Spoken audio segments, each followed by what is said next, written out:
পায়ে কাটা ফুড়েছে, যন্ত্রণা হচ্ছে চোরামূলের।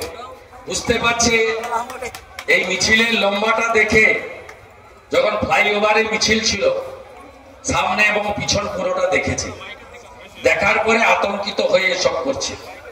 এবং যারা করেছে এরা কাঁটাতারের বেড়া নেই, এরা বাংলাদেশ থেকে আসা রোহিঙ্গা বা বাংলাদেশি মুসলমান হতে পারে। খোঁজ নিয়ে আমাদের দেখতে হবে, কারণ বারাসাতেও এ ধরনের উৎপাত চিৎপাত আছে। একাধিকবার রামনবমীর কর্মসূচি, একাধিকবার অভয়ার আন্দোলনে পর্যন্ত রাত জাগার কর্মসূচি, আলো জ্বালার কর্মসূচিতে এখানে প্রতিবাদীরা আক্রান্ত হয়েছেন, সবাই জানেন। দাদা তাহলে পিসি ভাইপো ভয় পেয়েছে, আপনার উপরে অ্যাটাক করেছে? বিজেপির উপর অ্যাটাক। আমি বিজেপি মনোনীত ভারত বিরোধী দলনেতা, তবে আমাকে এসব করে কিছু হবে না। আমি সিপিএম কে তাড়ানো লোক, আমাকে সব ভয় দেখে আমি মজিদ মাস্টারকেও দেখেছি, আমি কান্তি গাঙ্গুলিকেও দেখেছি, আমি সুশান্ত ঘোষকেও দেখেছি, মগরাহাটের সেলিমকেও দেখেছি, লক্ষণ শেঠকেও আমি হারিয়েছি। আমাকে সব ভয় দেখিয়ে লাভ হবে। অভিষেক বন্দ্যোপাধ্যায় মালদাতে বলেছেন, অভিষেক বন্দ্যোপাধ্যায় মালদাতে বলেছেন অন্তর্দ্বন্দ্বের কারণে ফল খারাপ। উত্তর ইলেকশন কমিশন দিবে। ইনি সংবিধান মানেন না, গা জোয়ারি করে পশ্চিমবঙ্গটাকে রসাতলে পাঠিয়েছেন এবং রোহিঙ্গা বাংলাদেশি মুসলমানদেরকে বাঁচানোর জন্য বাংলা বাঙালির ড্রামা করছেন। অর্থাৎ ইনি ইলেকশন কমিশনকে আঙ্গুল তোলার সাথে সাথে সংবিধানের 324 থেকে 329 যে অনুচ্ছেদ তাকেই আক্রমণ করছেন। Election commission should take appropriate action, এটা আমাদের দাবি। অভিষেক বন্দ্যোপাধ্যায় বলেছেন মালদাতে তাদের অন্তর্দ্বন্দ্বের ফলে খারাপ ফল হয়েছে। শুনুন, অভয়ার বাবা মা ডাক দিয়েছেন, তিনি সব দলের অফিসে গেছিলেন। অন্য দল কি করবে জানি না, আমাদের শ্রমিক ভট্টাচার্য, আমি তো প্রথম দিন থেকেই ব্যক্তিগতভাবে ছিলাম ওনার পরিবারের একজন হিসেবে।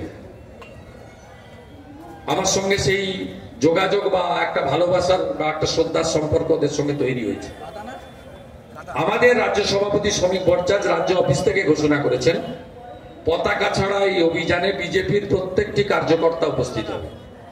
আমরা বারে বারে বলেছি প্রত্যেকটি নারী কন্যা তারা বিচার পাক, এবং অভয় একটা বড় ইস্যু, বিচার পাইনি।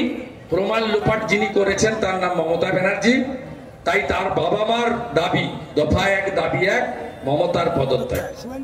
অতএব যেখানে যান কোর্ট যা বলবে দেখা যাবে। কোর্ট বলার আগে মানে কাল্পনিক কিছু বলার দরকার নেই, কিন্তু ডাক দিয়েছেন যিনি, উত্তর তিনি দেবেন। কর্মসূচিতে আমি তো যাবই, আমার সমস্ত শুভানুধ্যায়ী সহকর্মীকে যেতে বলবো, এবং অফিসিয়ালি বিজেপি স্টেট প্রেসিডেন্টও ঘোষণা করেছেন বিজেপির সমস্ত কার্যকর্তা তাদের মতো করে নবান্ন অভিমুখে রওনা দেবে। ওই দিন সকালে রাখি বন্ধন করবেন, বোনের হাত থেকে রাখি পরবেন, 12টার সময় নবান্নর দিকে যাত্রা করবেন। একটা অরাজনৈতিক নবান্ন অভিযান, সেটাকে কেন্দ্র করে পুলিশের বাড়তি তৎপরতা চলছে। পুলিশের বাড়তি তৎপরতা একাধিক আইপিএস কে নিয়ে বৈঠক হচ্ছে, কিভাবে আটকানো হবে? ভয় পেয়েছে। একটা সাধারণ মধ্যবিত্ত পরিবার, তার বাবা মা, তিনি যেভাবে মেরুদণ্ড সোজা রেখে লড়াই করছেন, এটা তো পশ্চিমবঙ্গের ক্ষেত্রে একটা দৃষ্টান্ত। অর্থের লোভ দেখানো হয়েছে, অনেক কিছু করা হয়েছে, কিন্তু করা হয়নি, কারণ ধর্ষকদের প্রোটেক্টর মমতা। উল্টো দিকে সোমনাথ অভয়ার দেহ তাড়াতাড়ি পুড়িয়ে দিয়েছিল বলে পানিহাটিতে তাকে চেয়ারম্যান করা হয়েছে।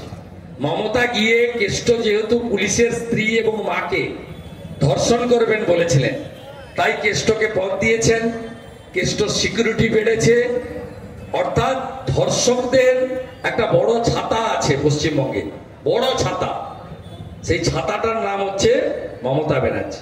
মৃত ভোটারদের নাম কাটা ঘিরে রাজ্যের বিভিন্ন জায়গায় চাঞ্চল্য।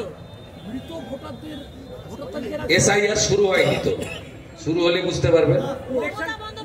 4 জনের নাম থাকবে না, মৃত ভোটারের নাম থাকবে না, অস্তিত্বহীন ভুয়া ভোটারের নাম থাকবে না, ডবল এন্ট্রি থাকবে না, চতুর্থ রোহিঙ্গা মুসলমান বাংলাদেশি মুসলমানের একটারও নাম থাকবে না।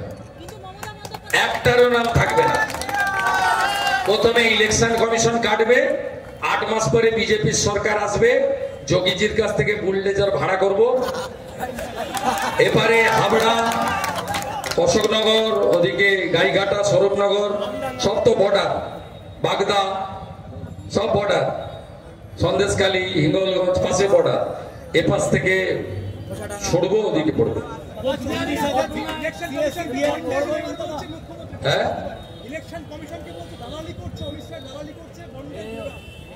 সংবিধানকে অ্যাটাক করছে, ইলেকশন কমিশন শুড অ্যান্সার, উনি বলবেন।